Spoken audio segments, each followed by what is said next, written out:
तो सारे लोग जेल जाएंगे। इसके पूर्व में भी बिहार के मुख्यमंत्री लालू यादव, मधु कोड़ा तरीके कई लोग जेल गए हैं। कम भ्रष्टाचार में लगातार झारखंड को धकेलने का काम किया है। आज अपने पाप के कारण झारखंड के मुख्यमंत्री जेल गए हैं। और इसीलिए किसी को तोड़ मरोड़ कर सरकार बनाने वाली भारतीय जनता पार्टी नहीं है। बस जनता का विश्वास को बस उसके लेकर चलना चाहती है। ये नहीं कि अब इन लोग आरोप या प्रत्यारोप लगा रहे हैं कि। नमस्कार, मैं इब्राहिम रजा और आप देख रहे हैं सच्चाई ना न्यूज। अभी हमारे साथ मौजूद हैं पलामू जिला के बीजेपी के जिला अध्यक्ष अमित तिवारी जो मौजूद हैं। आइए इनसे बात करते हैं। सर, अभी आम बजट जो आई हुई है, क्या कहेंगे इस पे आप? देखिए, आम बजट बहुत ही संतुलित, विकास को बढ़ावा देने वाला और खास तौर पर स्वास्थ्य क्षेत्र सहित पर्यटन, उद्योग, सारे क्षेत्रों को बढ़ावा देने वाला यह बजट है। और लोक कल्याणकारी बजट को सरकार ने पेश किया जिससे कि आम लोगों को लाभ मिल सके। सर, बिहार में तो वहाँ पे एक नई सरकार बनी हुई है, क्या लगता है सर? अभी झारखंड में भी बहुत उथल पुथल मचा हुआ है, क्या यहाँ भी बीजेपी की सरकार बनने वाली है? देखिए, सरकार हेमंत सोरेन की सरकार भ्रष्टाचार, अव्यवस्था, कुप्रबंधन के सरकार गई है। यहाँ के आम लोगों का श्राप इस सरकार को लगा है। जिस प्रकार से हम देख रहे हैं कि पूरे राज्य में लॉ एंड ऑर्डर खराब हो रहा है और लगातार चाहे बिजली हो, स्वास्थ्य हो, सड़क हो, सब जगह भ्रष्टाचार और कदाचार बढ़ रहा है। और सारे व्यवस्था जो सरकार बीजेपी की सरकार ने यहाँ विकसित की थी, सारे व्यवस्था ध्वस्त हो रहे हैं और पदाधिकारियों का ट्रांसफर पोस्टिंग से लेकर सरकार लूटने में लगी है। और लोगों के श्राप के कारण यह सरकार अपने आप गिरी है। और हम देख रहे हैं कि जनहित की बात छोड़ के सारे लोग अपना जेब भरने के लिए और सरकार किसी प्रकार से चलाने में लगे हैं। ऐसे सरकार के खिलाफ लोगों में व्यापक जन आक्रोश है और यह सरकार निश्चित रूप से आज निकल जाएगी। के पार्टी के द्वारा बाबूलाल मरांडी जी के द्वारा एक लापता के बारे में वो रिपोर्ट लिखवाया गया था, क्या वाकई वो लापता हो गए थे? देखिए, झारखंड के मुख्यमंत्री हेमंत सोरेन जी ने सारे लोक लाज और सारा जो कटसी है उसको त्यागने का काम किया है। और जिस प्रकार से इन्होंने झारखंड का जो सम्मान पूरे देश में गिराने का काम किया है, आज सारे लोग झारखंड के लोग आहत हैं। और जितने लोग बुद्धिजीवी हैं, चाहे किसी भी समुदाय के लोग हैं, आज सारे लोग एक स्वर में कह रहे हैं कि झारखंड के कुर्सी को इन्होंने कलंकित किया है। और हम स्पष्ट रूप से कह रहे हैं कि जिस प्रकार से इन्होंने चरम भ्रष्टाचार में लगातार झारखंड को धकेलने का काम किया है, आज अपने पाप के कारण झारखंड के मुख्यमंत्री जेल गए हैं।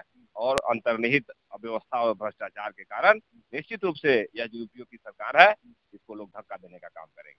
और वह लगातार हम सब देख रहे हैं, प्रेस मीडिया के माध्यम से देख रहे हैं या सीधे तौर पर हम लोग देख रहे हैं कि लगातार लोग अव्यवस्था और कुर्सी के लिए दौड़ रहे हैं और लोगों के जन आकांक्षा और लोक कल्याण से लोगों को कोई मतलब नहीं। ईडी जांच को विपक्षी पार्टी लोग कह रहे हैं कि बीजेपी का सहयोगी है, क्या कहेंगे? देखिए, सारे जो जितने चोर चोर मौसेरे भाई हैं, सारों लोग मिले हुए हैं। और जब आप गलत काम करिएगा तो निश्चित रूप से यह देश नियम कानून संविधान से चलता है। और संविधान के आड़े हाथ में लेने का काम कोई करेंगे, अव्यवस्था करेंगे, भ्रष्टाचार करेंगे, तो सारे लोग जेल जाएंगे। इसके पूर्व में भी बिहार के मुख्यमंत्री लालू यादव, मधु कोड़ा तरीके कई लोग जेल गए हैं। और उसी कड़ी को हेमंत सोरेन जी ने बढ़ाया है। और भी लोग जो भ्रष्टाचार में रहेंगे, निश्चित रूप से हल्ला करते रहे, लेकिन भ्रष्टाचार जो करेंगे उनको एक दिन जाना ही पड़ेगा। क्या नाम है सर? अरुण कुमार सिंह। आप क्या कहेंगे? हेमंत सोरेन जी का जो सरकार है ये भ्रष्टाचारी है, ये लूट खसोट की सरकार है और ये इनका तो जाना निश्चित ही है। क्या लगता है, जैसे बिहार में सरकार नई सरकार बनी है, झारखंड में भी नई सरकार बनने वाली है क्या? ये जिस तरह का कर रहे हैं तो ये आने वाला समय तो आपको निश्चित ही बताएगा कि क्या इसका जो परिणाम है वो आपके सामने आएगा। सर, आप क्या कहेंगे? मैं बस इस सरकार को इतना ही कहूंगा कि यह गिरती डूबती फिसलती हुई सरकार है। यह कब डूबेगी इसका कोई ठिकाना नहीं है। और ये तो झारखंड का जो मिट्टी पलीत कर दी और डुबा के रख दी है। इसीलिए जनता इससे निजात पाना चाहती है और जनता इनको इतना नीचे धकेलेगी कि फिर इनका उबरने वाला समय कभी नहीं आएगा। इस सदा के लिए इनका पतन हो जाएगा। भारतीय जनता पार्टी एक सम्मानित और संघर्षशील पार्टी है और जनता के मत पर और जनता का जो हक है और जनता का जो विश्वास है उस पर खरा उतरती है और उस पर बस विश्वास में खरा उतरना चाहती है। आप उतर के दिखाई है। इसीलिए किसी को तोड़ मरोड़ कर सरकार बनाने वाली भारतीय जनता पार्टी नहीं है। बस जनता का विश्वास को बस उसके लेकर चलना चाहती है। ये नहीं कि अब इन लोग आरोप या प्रत्यारोप लगा रहे हैं कि भारतीय जनता पार्टी तोड़ मरोड़ कर रही है, ऐसी कोई बात नहीं। और यह सरकार तो निश्चित ही सब कोई जनता इतना मैंने इनसे त्रस्त है कि इनको तो देखना तक नहीं चाहती। और आपका परिणाम तो जनता के सामने है। जनता का फैसला सर्वमान्य है। भारतीय जनता पार्टी उसका कद्र करती है। क्या नाम है सर? राजीव रंजन शुक्ला। आप क्या कहेंगे झारखंड में जो इस तरह से राजनीतिक भूचाल एक मचा हुआ है?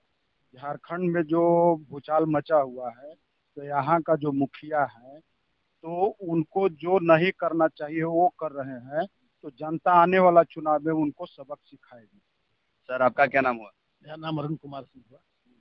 अभी आप क्या कहेंगे, क्या लगता है सर कि झारखंड में भी बीजेपी की सरकार बनने वाली है? यही होगा कि जनता के हित में सरकार बनाएंगे और जो आम जनता का, गरीबों का, युवाओं का, महिलाओं का जो शोषण हुआ है उसके लिए हम लोग छोटे समय में काम करेंगे और आने वाले दिन जनता के बीच में जाएंगे कि हम पुनः बहुमत की सरकार बनाने का अवसर। विपक्षी पार्टियां कह रही है सर कि अभी लोकसभा चुनाव का समय करीब है, इस वजह से नरेंद्र मोदी जी हैं, बीजेपी पार्टी जो है कि ईडी लगा करके सभी को परेशान कर रहे हैं। क्या कहें? अब सवाल है कि जब इस राज्य का मुख्यमंत्री 40 घंटा से छिपे हुए चल रहे हैं और वो है सब मुख्यमंत्री रहते हुए 8.5 एकड़ जमीन रांची में खरीदे हुए हैं। अब इसी आरोप में इस पे वो एक वीडियो जारी किए थे, कह रहे थे कि ये मुझ पे गलत इल्जाम। वहाँ का जो सीआई जो है, प्रखंड का जो सीआई या अंचल का जो सीओ थे, उनके द्वारा यह सत्यापित हो चुका है कि ये सरकारी जमीन का वो खरीद बिक्री किए हैं और मुख्यमंत्री जी, और वह सो माफिया के साथ मिलजुल जमीन के खरीद बिक्री किए हैं।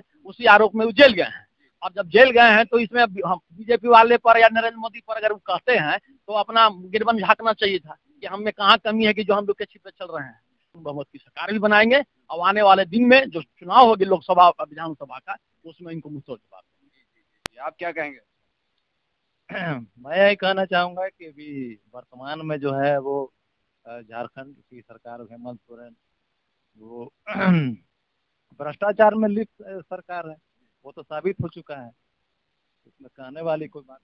सर जाते जाते पलामू वासियों को आप क्या कहना चाहेंगे, क्योंकि आप बीजेपी पार्टी के जिला अध्यक्ष हैं? देखिए, पलामू राजनीतिक रूप से बहुत जागृत क्षेत्र है और हम सब जानते हैं कि यहाँ के लोग पढ़े लिखे हैं और लगातार इन लोगों ने विकास के नाम पर भारतीय जनता पार्टी का समर्थन किया है।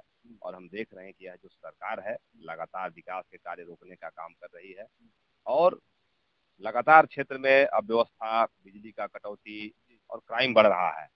इस सरकार को आगाह करना चाहते हैं। यहाँ के हम लोग, अगर सरकार नहीं चेतती है तो निश्चित रूप से इस प्रकार के भ्रष्ट और निरंकुश सरकार के खिलाफ हम लोग लंबा आंदोलन छेड़ने का काम करेंगे। आज हेमंत सोरेन जी चोर के जैसे एक दूसरे जगह से यहाँ से वहाँ छिपते चल रहे हैं और कहीं भी ईडी का कार्रवाई हो रहा है, सीबीआई का कार्रवाई हो रहा है। हम देखते हैं कि लगातार सभी स्थानों से पैसा, जेवरात, इस प्रकार के सारे चीज मिल रहे हैं। ये सारे चीज कहाँ से आ रहे हैं? अगर आपके यहाँ छापा पड़ रहा है, BMW कार मिल रहा है, घर में 30-50 लाख रुपया मिल रहा है, तो यह पैसा किसका? आप स्पष्ट क्यों नहीं करते हैं? और सरकार लगातार इनके घर, इनका जो अपना कंस्टिट्यूएंसी है, वहाँ साहेबगंज की बात करते हैं, वहां से लगातार रांची तक लगातार इस प्रकार की जितने भी कार्रवाई हो रहे हैं, सभी स्थानों से कुछ न कुछ डॉक्यूमेंट पकड़ा जाना, कागजात पकड़ा जाना, कैश पकड़ा जाना, लगातार यह घटना हो रहा है। और लगातार रांची से लेकर दूसरे स्थान पर भी हम देखें कि उड़ीसा में एक ही स्थान से करोड़ों रुपया मिलता है। यह किनका पैसा है? आज कहीं न कहीं राजनेताओं के साथ कांग्रेस और झारखंड मुक्ति मोर्चा के लोग ऐसे भ्रष्टाचारियों को पोसने पालने का काम कर रहे हैं और हम उन्हें कहना चाहते हैं कि इस प्रकार के जो भ्रष्टाचारी लोग रहते हैं, इनका आयु लंबा नहीं रहता है।